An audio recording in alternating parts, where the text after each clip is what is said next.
Hello mga ka-sensei! Kumusta kayong lahat? Medyo natagalan ang aking pag-post ng video dahil marami akong mga ginawa at kararating lang namin sa aming bakasyon sa Pilipinas. Kaya naman hindi ako nakapag-vlog at ipapakita ko din sa inyo kung ano yung aking mga ginawa last na vacation namin sa Philippines. That was in January and February of 2025 at nagpre-prepare naman kami sa susunod naming travel for next month. At dahil dyan, syempre, kailangan natin ng bagong damit. So, papakita ko sa inyo kung ano yung aking mga susuotin sa susunod naming bakasyon. So, handa na ba kayo? Let's begin! Dahil mahilig ako sa accessories at lagi ko ipinipair yon sa kung ano man yung damit na isusuot ko, so nakapili ako ng mga accessories na iteterno ko doon sa aking mga susuotin sa April na bakasyon namin. Okay, konti lang naman ito, pero uunahin na natin itong mga nabili ko. Okay, so unang-una ay nakakita ako nitong necklace. Dito kasi sa Europe, parang nakikita ko doon sa mga celebrity na madalas ay pearl yung kanilang suot.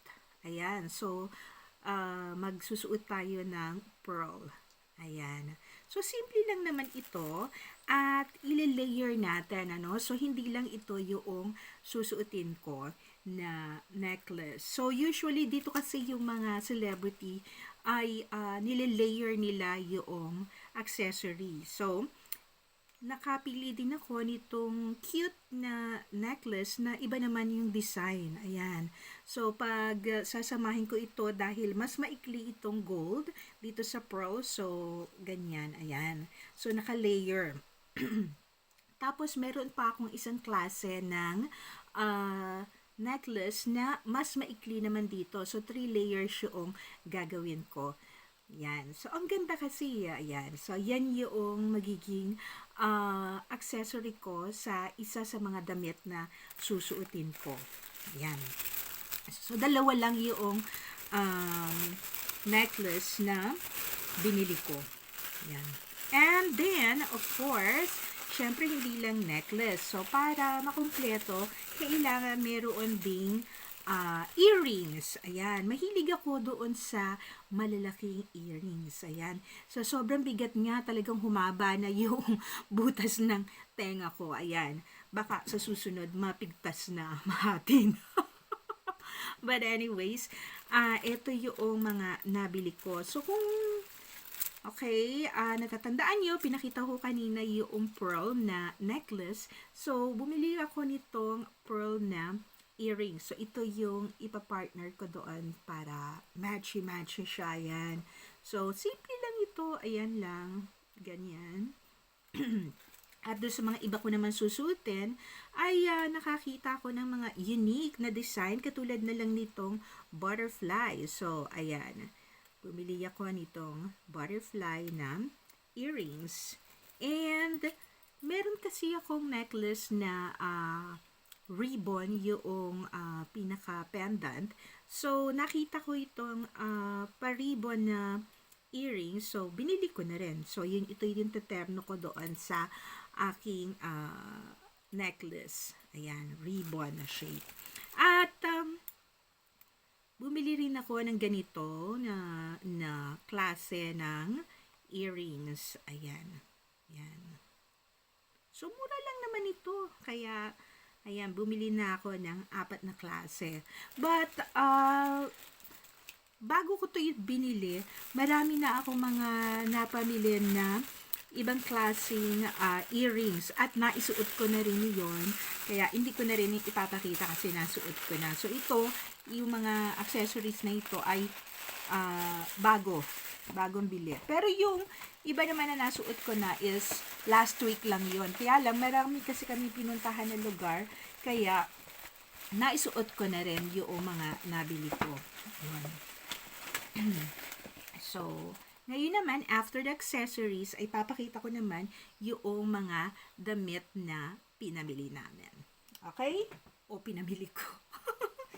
Okay. Umpisahan natin dito sa um,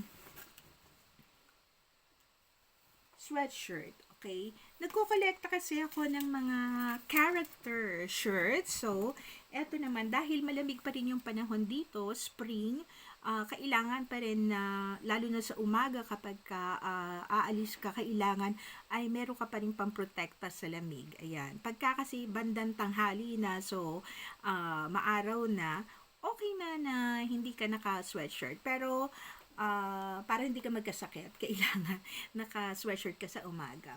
Okay, nagko-collect ako ng mga characters. So, meron na ako mga Mickey, Sanrio, yan, Hello Kitty, ganyan. So, nakita ko naman itong character na ito. Ayan, Peanuts. Ayan, kasi mahilig ako sa Peanuts. So, kailangan meron tayong character. At dito sa Europe, particularly sa Netherlands, nakita ko na ang fashion ngayon is color ay pink and green. So, bumili na ako ng isang pink. Ayan. So, peanut, simple lang ito. So, kapag ka naka-jeans ka, so ito yung top. Ayan. Last time kasi, Hello Kitty yung binili ko. Ayan. Okay. So, yan yung una. At papakita ko din sa inyo nga yung isa ko pang binili. Okay. Halo-halo kasi dito sa bag na pinaglagyan ko. Okay. Ano pa ba yung ating pinamili? Alright, so let's begin with this. Okay. Bumili ako ng skirt kasi ang gusto ng aking partner ay wag puro dress yung susuotin. Kasi sabi niya sa akin na mas maganda kung separate yung top and bottom na susuotin. Pero hindi niya ako maintindihan na kaya ganon dress yung binibili ko ay dahil gusto ko makatipid. Imaginein mo kapag bumili ka ng simple na lang simpleng top, let's say t-shirt. Nasa magkano na yun, depende sa brand sabihin na natin na sa brand na binibili ko na t-shirt nasa 35 to 40 na euro na yon. E bibili ka pa ng jeans, so nasa ganun din. So gumastos na ka na ng around 80 euro sa set na yon, top and bottom. Samantalang kung bibili ako ng dress na simple lang, okay? So, nasa mga 60. So, nakatipid ako ng 20 euro. Pero hindi niya maintindihan yon kasi sabi niya sa akin, wag daw ako palagi nakadress. Pero kasi, yun yung gusto ko na suotin. Hindi kasi ako yung tao na mahilig sa jeans or sa pants. Parang hindi ako nakakahinga. Parang hindi nakakahinga yung aking legs. Ganon.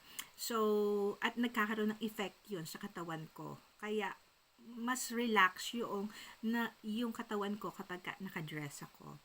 Pero gusto ko naman ngang ibahin yung aking style ngayong taon ng 2025.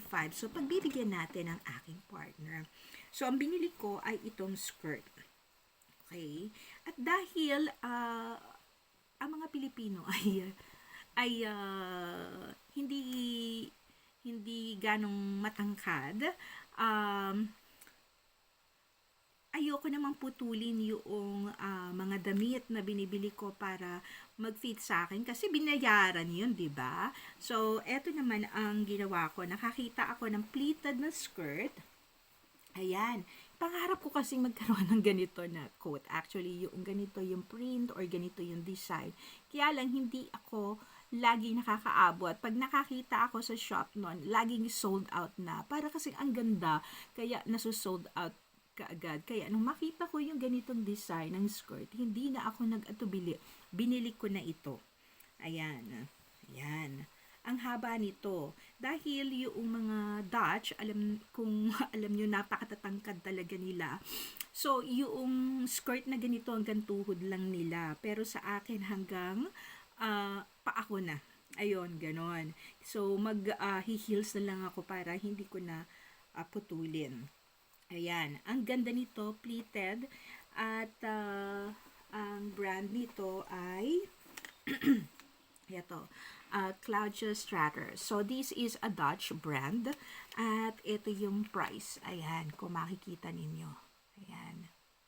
So, skirt pa lang. 199.95, size 44 ako, pero ito ay 46 kasi walang size na 44. So 46 lang. So ang kagandahan nilang dito, i-adjust ko dahil meron ditong parang ayan, may button siya, tapos ito i-adjust ko na lang ng 2 inches. Ito, kakat ko ito, i-repair ko, tapos i-adjust ko ng ganyan para magina siyang 44. Ayan. Hindi naman halata dahil nga pleated dito. So, ayan. And then, meron zipper dito. At dahil mahaba ito at ayaw kong putulan, sabi ko nga sa inyo hanggang pa ako na ito. Para maging hanggang tuhod ko ito, ay gagawin ko na dito. Dito ko na siya susuotin. Ayan. So, meron na tayong top. Yeah. And lalagyan ko na lang ito ng belt and magbe-blazer ako. So, ayan. Meron na tayong dress. Diba? Para-paraan lang yan. Ayan. Sino ba ang makakaalam nun na ito ay palda na gagamitin ko ng dress? Ayan. So, ito yung aking unang binili dahil ang ganda talaga ng design at naswertihan ko. Ayan. Okay. Ang susunod naman ay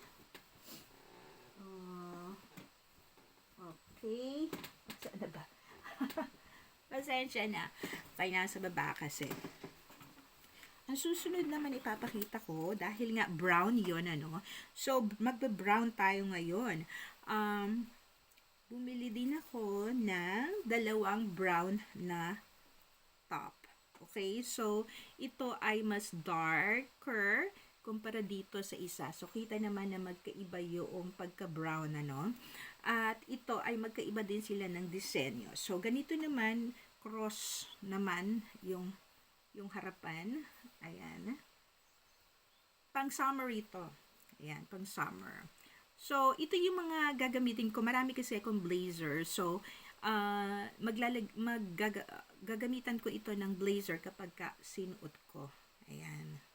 Yan. Pero pagka, syempre naman yung panahon ay nakisama at maaraw, then hindi ko na kailangan ng blazer. Baka naman ako pagpawisan masyado. So, pwede ko itong suotin hanggang summer. Spring and summer. Okay? So, ang brand naman ito ay V. Ayan. So, pwede ito doon sa aking ipinakita sa inyo na skirt kanina kung gagawin ko siyang hanggang paa or pwede naman gamitin ito sa mga iba ko pang damit na may brown. Meron pa kasi akong brown na skirt. Pwede ko itong gawing top. Ayan. At bakit ba puro brown? Okay? Ewan ko ba? Parang maganda ang brown, di ba? So, ito naman ay merong combination sa neckline na black. Halter naman ang yari nito. So, same brand din, V. Ayan, na mas lighter. Ayan. Ganda. Okay, dahil meron din akong pagpa-partneran. Okay. Ayan. Brown kasi, meron din ako nabili na same brand. Hindi pala ito same brand, sorry. Na blazer. Meron ako nabili na blazer na ang ganda din ng design. Oh, ayan. So, mahaba itong blazer na ito. So, pwedeng white yung inner na meron din naman ako. Top and shorts na white. Tapos, ito yung susuotin ko na pang cover. Ayan. Kasi kapag white, mahirap panatilihing malinis yun. Ano? Hindi mo kasi, kahit maingat ka, hindi mo alam yung mga uupuan mo kung marumi or pagka napawisan ka tapos umupo ka doon sa mga upuan na tapos ayun nga, napawisan na ay didikit yung dumi. Ayan. So, para maiwasan natin yun, ay magsusuot tayo ng mas dark na pang cover. So, ito yung aking susuotin. Ayan, ang ganda kasi nito. Nakita ko to. Actually, nagbayad na kami ng aking partner. Tapos, nakita ko, nagtingin-tingin pa ako doon habang nakapila. Ay, nakita ko itong blazer na ito and size ko. So, sabi ko, bibilin ko na rin ito. So, natuwa naman yung nasa shop. So, ang brand naman ito is Espresso. Ayan. At ang price naman ito ay, kita ba? Ayan o, kung nakikita niyo yung presyo. It's $169.95. Ayan. For this blazer. Ayan. Ganda kaya ng blazer na ito. Ay, grabe na pala yung aking. Grabe pala kulay ng aking siko, ano? Kasi lagi ako pag nagwo-work ako, lagi kong nilalagay dito sa table yung aking siko. Ayan. Umitim na. Grabe pala, no? Grabe na yung itim. Yan. So, eto yung aking nabili na blazer. Ang kagandahan sa blazer na ito ay maganda yung bagsak dahil meron siyang lining sa loob. Ayan. So, ayan yung aking nabiling blazer. At, ano pa ba? Wait. Eto. Vest. Okay, vest. Nung mga nakaraang taon, kapag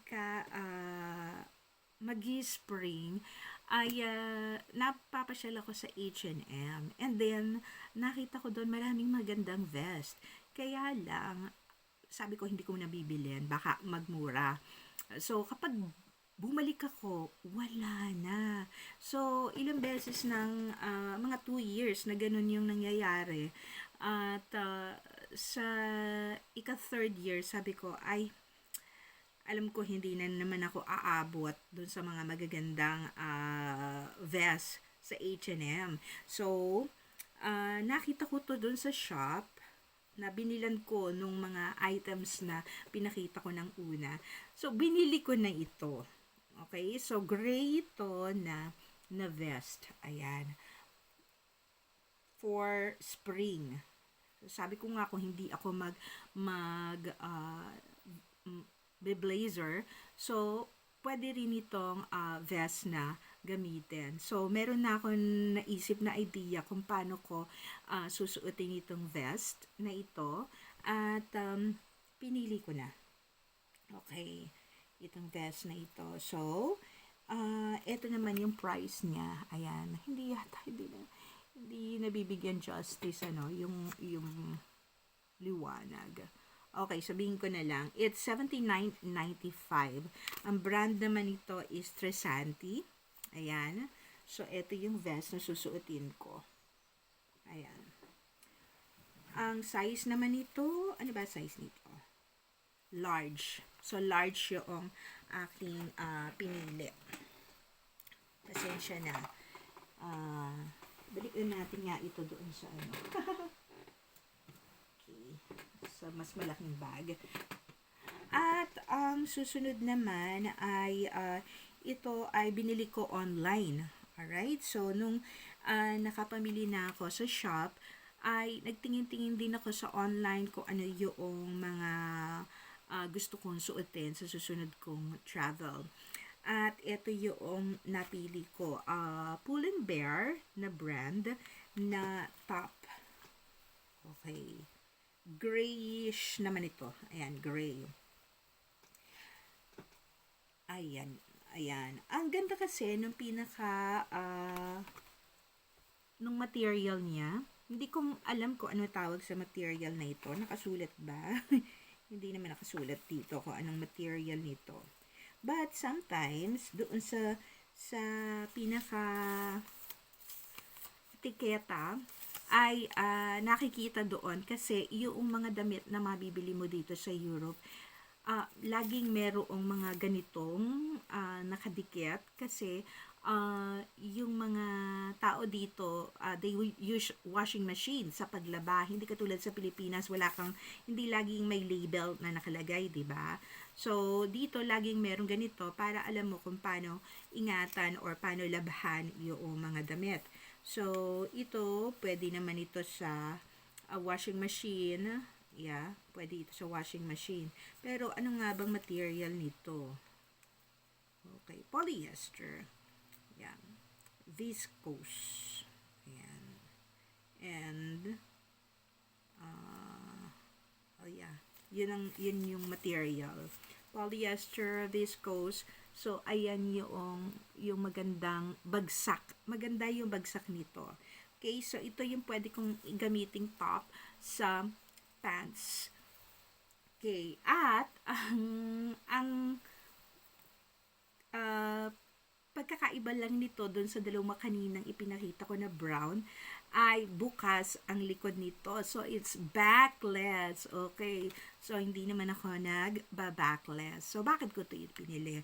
So, syempre, lalagyan din natin yan ng cover. So, mag-blazer tayo kapag sinuot natin ito. Hindi ako talaga mag-backless. Binili ko lang ito dahil maganda yung bagsak ng tela at saka yung nakita ko yung model na nagsuot nito na maganda yung lapat kapag suot na ito. Pero ayan, nakaganyan siya doon sa harapan. So, maganda ang dating para sa akin. So, ayan, online. Binili ko online. And, ano pa ba yung binili ko online? Yeah.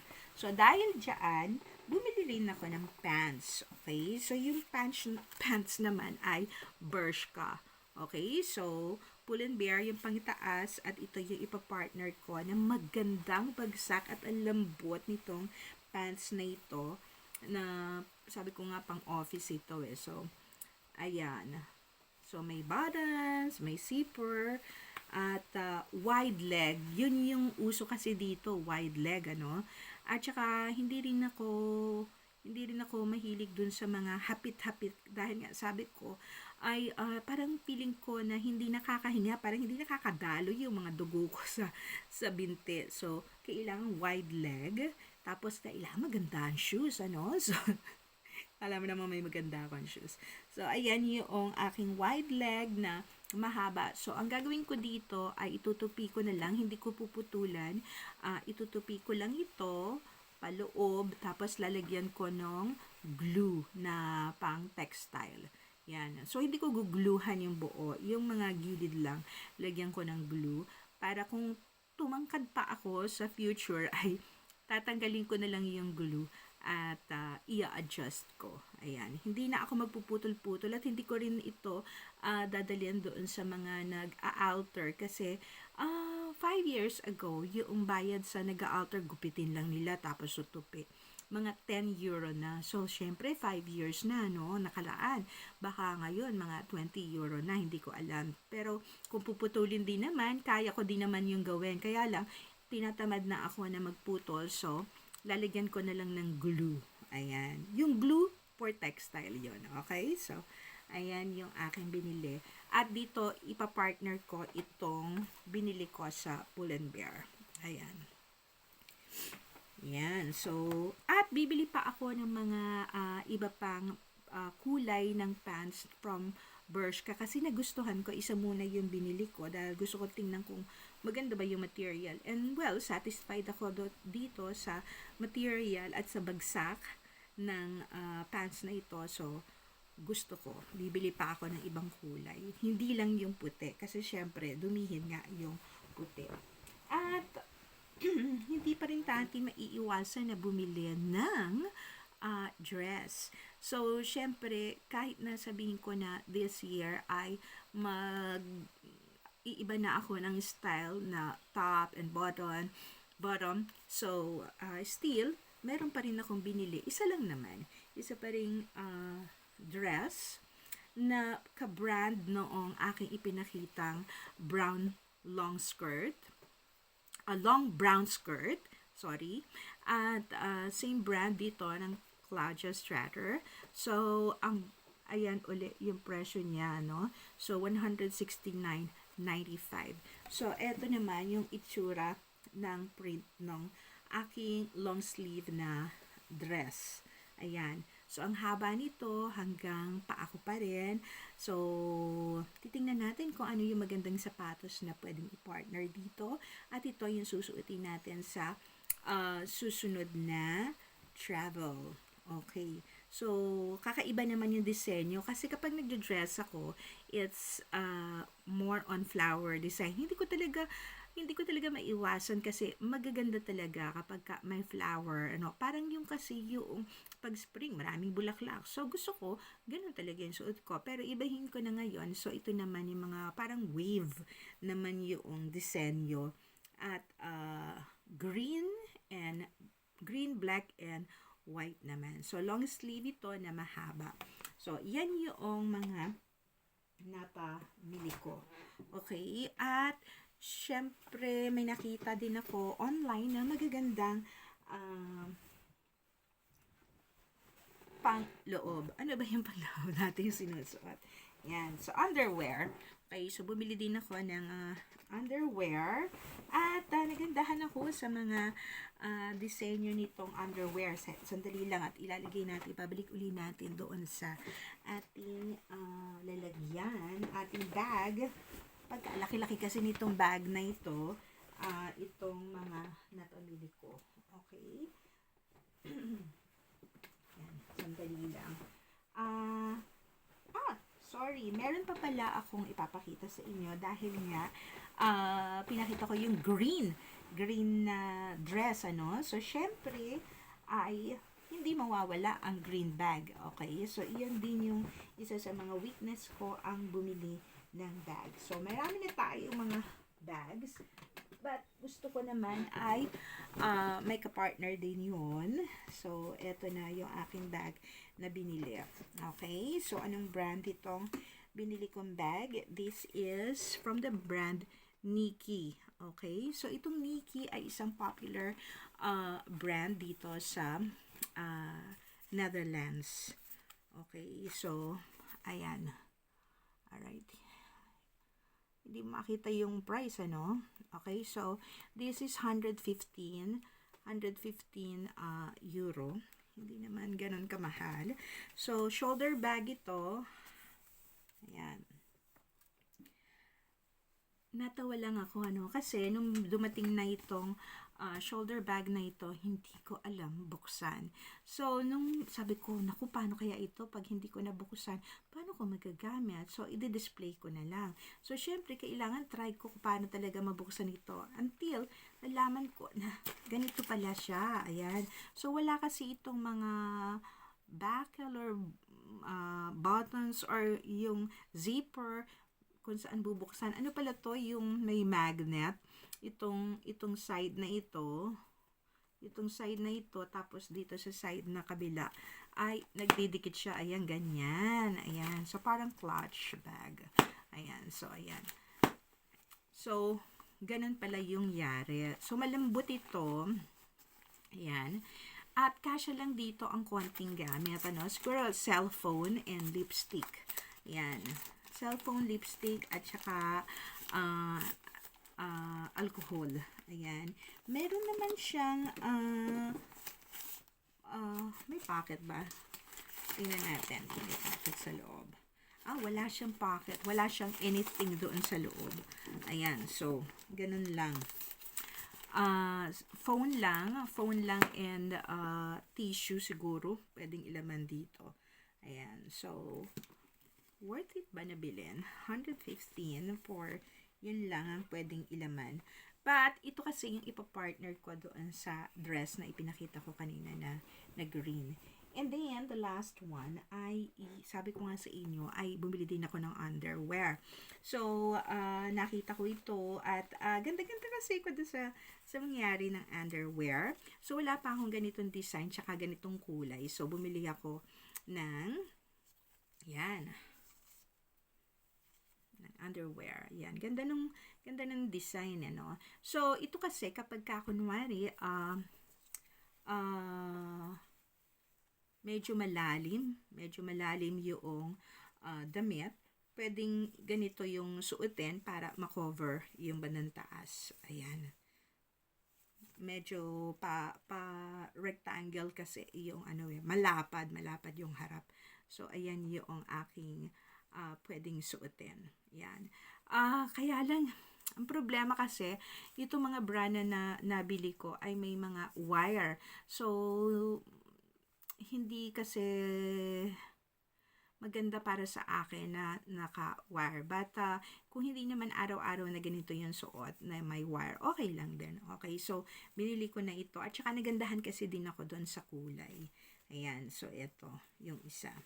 At sumunod naman ay ganito namang kulay. Ayan. Ganda.